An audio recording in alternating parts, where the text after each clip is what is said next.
Previously, on Crazy Chicken Lady Grows Yarn.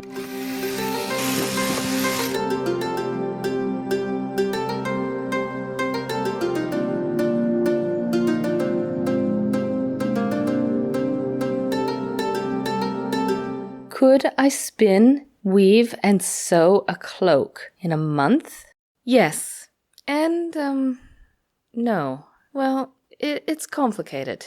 And I'm sorry for the spoiler, but I wanted to be upfront with you. This isn't gonna be quite what I expected. The wool sweater that falls into the wrong laundry basket and comes out of the washing machine 7 sizes smaller, and my hand-woven yardage are going through the same thing. Each of these hand-spun yarns are fluffing up, relaxing, and felting together in a process called fulling.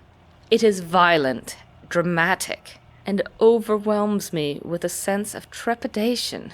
Soon, I will discover the true nature of the cloth, and, as I didn't sample, I have no idea what this is going to be. Almost no idea. In the first video for this project, I blocked the yarn. This yarn is a high twist single or unplied yarn. All that energy is stored up as potential, like an elastic band twisted will unwind when released. Blocking didn't get rid of the energy. It calmed it down temporarily to make working with the yarn easier. Fulling reminds the yarn of its true nature, and I suspect the final cloth will have some texture and tracking issues. Wowzers! Does it ever?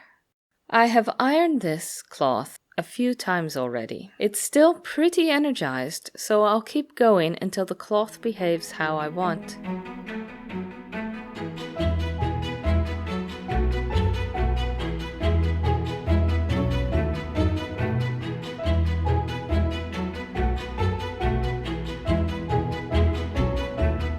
It's one of the reasons why I love this style of cloth. It has within it the life of the sheep, the spinner, and the weaver.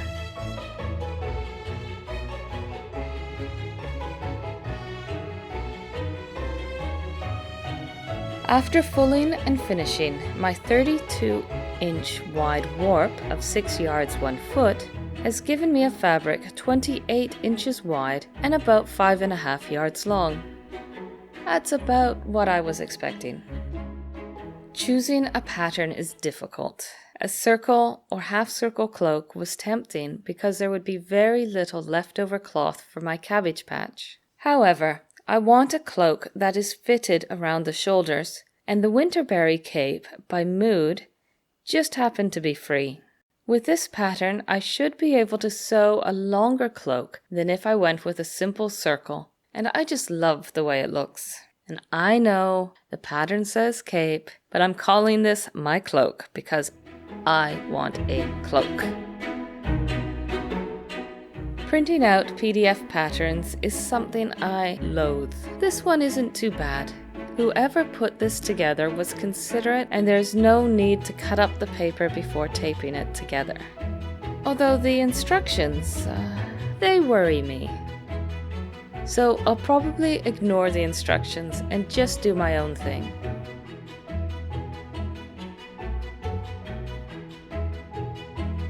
The pattern is too wide for the cloth, so I'll just cut the triangle off to make it fit. Don't worry, we'll attach it back later. Speaking about fitting, no matter how I try, I can't find a way to get this to work. There's just not enough cloth for my plan, and there's only one way I can see to make this work.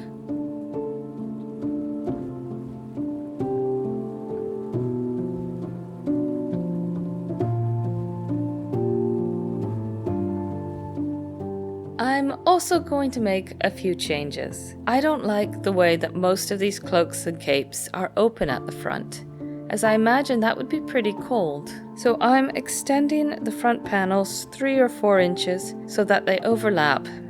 This means that I won't have enough of my hand-woven cloth for these facing pieces, so I'm going to ignore them. The pattern uses bag lining, however, I'm going to use flat lining because I feel this will show off the cloth to the best advantage. I would love a long cloak, but the middle length seems more practical for my lifestyle.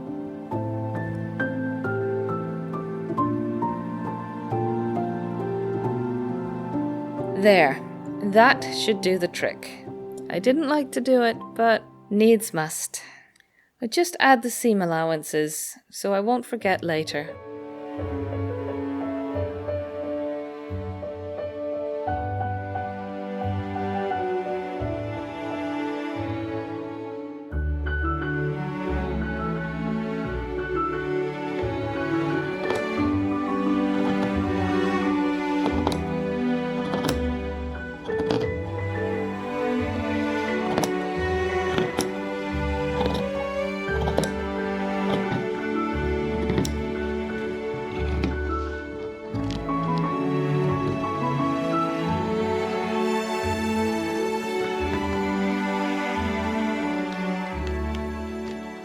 These selvage edges are wonky. Each bobbin gave the cloth a different texture, and although you didn't see it on the loom, it shows up with the fulling. To avoid this, I could have used 3 or 4 bobbins, each with a yarn from a different skein, and alternate them each pick or pass of the shuttle. But this would have added a week or more to the weaving time.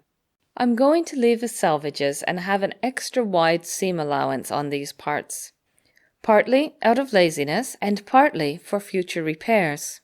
It's nice to have some extra cloth hidden beneath the lining. I am marking the stitched line with some basting thread because I couldn't figure out how to get chalk to write on this fabric.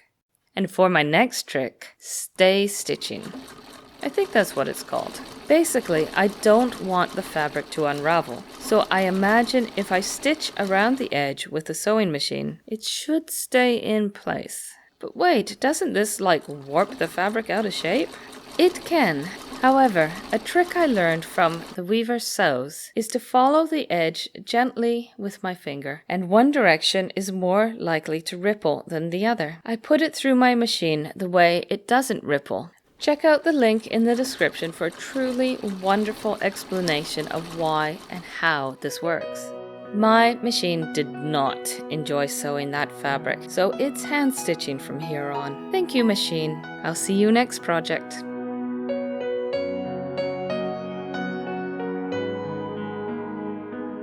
My experiments with hand spinning thread have been less than ideal. I can make a good thread for working with, but I'm not happy how it holds up over time.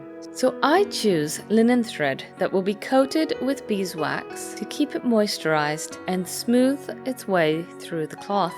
The fabric is loose, so sewing these triangles back on is tricky. These back stitches look huge, but really I'm choosing to move the needle 2 threads forward with every stitch, and being careful not to pull too hard. The sewing bird is helping to keep the tension just right, and I have a lovely video with tips on how to make your own mocking sewing bird, linked to in the description.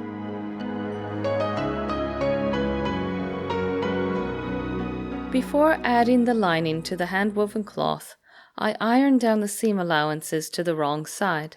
I've chosen this back fabric for lining as it has many of the qualities my hand-woven fabric lacks. It's slippery, tight woven, lightweight, and it feels the right choice for flat lining. It's mostly cotton with some viscose, a kind of rayon. I've never worked with rayon before, so this will be interesting. I also have, issues with rayon. It's a long and boring rant. In the end, I wanted to choose the fabric within my budget that will give this cloak the longest and best possible life. And after heaps of thought, I chose this. Also, it has pretty sun designs to remind me that the warm weather will return. I'm matching up the straight edge of the lining with the line I marked earlier on the hand-woven cloth. Get the neckline just so, pin that in place so it doesn't shift around. And now I tack the 2 cloths together.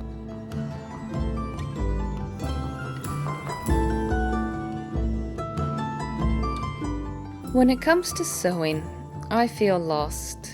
Spinning, I know. Weaving, I feel confident, but sewing, I've been dreading this. I don't really understand what's going on and feel more like a parrot copying random things I see on YouTube. I'm sure this is mostly lack of experience on my part, but the feeling of inadequacy is amplified when working with hand-woven cloth. Making the cloth was the easy bit, but understanding how it behaves, the best way to fit it all together. I spent a lot of hours creating this cloth and it is beautiful. But what if I can't sew it well enough? What if the cloth isn't right for the project I chose? What if I fail?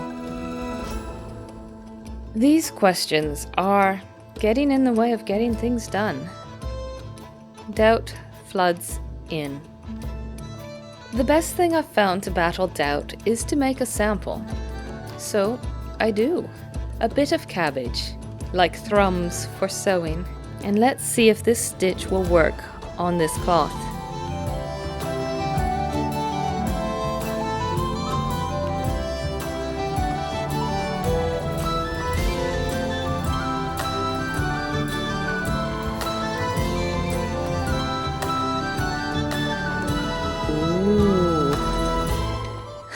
Yes, I don't think I could have chosen a better stitch for this fabric.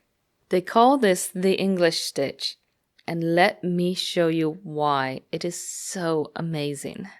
I'm just going to fold the seam allowance under the hand-woven cloth to match the lining and baste them together thus.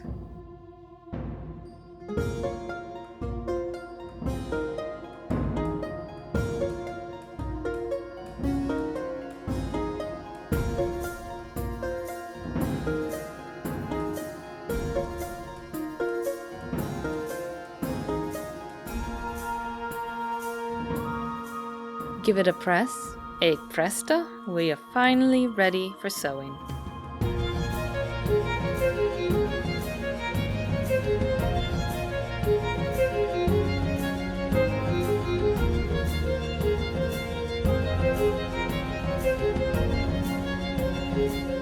Ooh, this is exciting. Sorry to interrupt. However, this cloth is from a future video, and it's just off the loom. We have the woven web and the fold cloth, and look how incredibly different they are. But that's not the point. The point is, this is the same wool, Cotswold, that I am using for my cloak. The difference between these two cloths is incredible. The way the yarn was spun, plied yarn versus high energy singles, the way it was woven, the different set, the different fulling, the different sheep, and even the different dyes have noticeable effect on the finished cloth. And this is what I mean when I say fulling fills me with trepidation. And without sampling, I know, broken record, but without sampling, it is very difficult to know how the finished cloth will come out.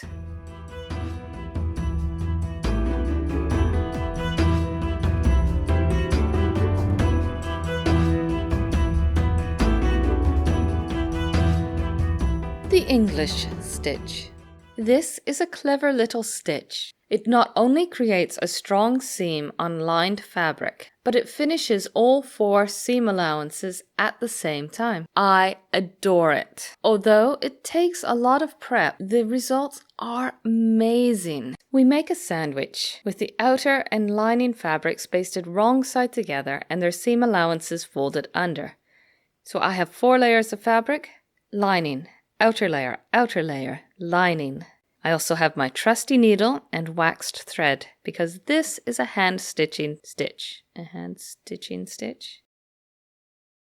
I stitch back and forth almost like what knitters call blanket stitch. It's like weaving a hidden ladder attaching the 2 sides of the fabric. But that's not all there is to it. My needle is only passing through 3 of the 4 layers with each go. I skip the first lining, then pass the needle through the 2 outer layers and the final lining layer. This is the opposite of the tutorial I linked to in, guess what, the description, where they go through the first 3 layers and then skip the final one. I find that harder on my hands, and my way gives me a similar result. The only downside with this stitch is that my sewing bird isn't able to help me, and as I put the layers together, I begin to realize just how heavy this cloak is, and how warm. When it is finished and ironed flat, we are left with a seam that is nigh invisible from the outside, but looks like tiny, delicate whip stitches to seam the lining just so. When reality, it was big chunky stitches that were simple and fast. 1 seam down, 2 to go.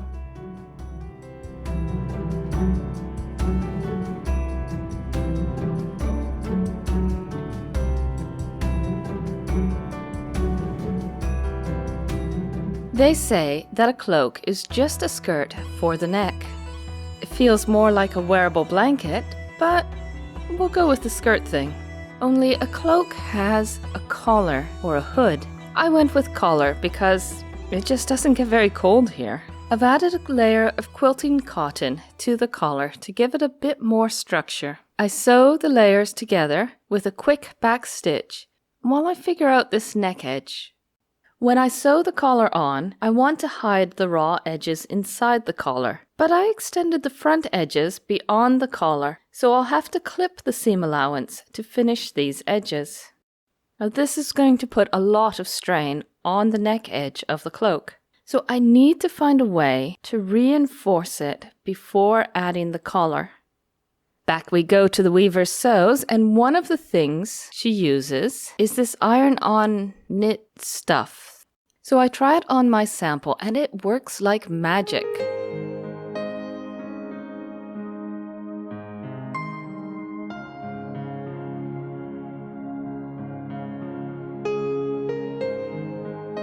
I cut 1-inch strips out of black, and while you aren't looking, iron it to the hand-woven cloth at the neck edge. This will give the stitches something firm to hold on to. It also gives me a massive 2-day headache ironing in this sticky cloth.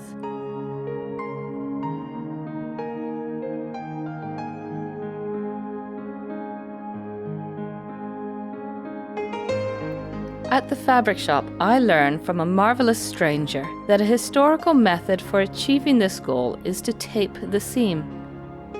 That's something to try on a future project.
After MacGyvering the collar into place, I am just whip stitching these edges down so they have a nice finished look.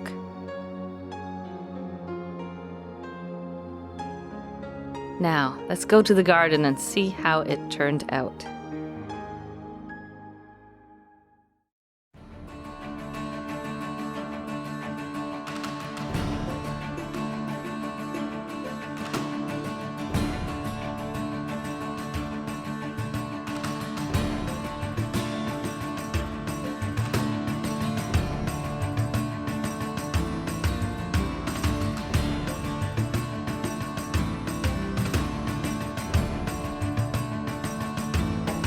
I am so happy with how this turned out. I did not expect it to be so pretty. The colors of the wool change like a cloud, depending on the lighting. Silver one moment, charcoal another, even hints of green and brown and blue. And it is comfortable to wear. Definitely going with that socially acceptable wearable blanket. And more importantly, it is finished enough to go on YouTube. But it isn't done. It isn't really finished.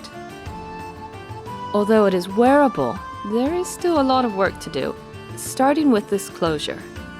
It's not until I get to the garden that I realize the brooch I got for this won't go through the lining layer.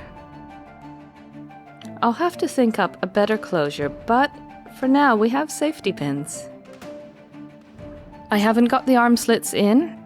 As for the hem, it isn't. For now, I ironed on another 1-inch strip of the headache cloth to keep the bottom edge from fraying any further. I may make a few other changes. Possibility of pockets. Would you like to see a video about these little finishing touches?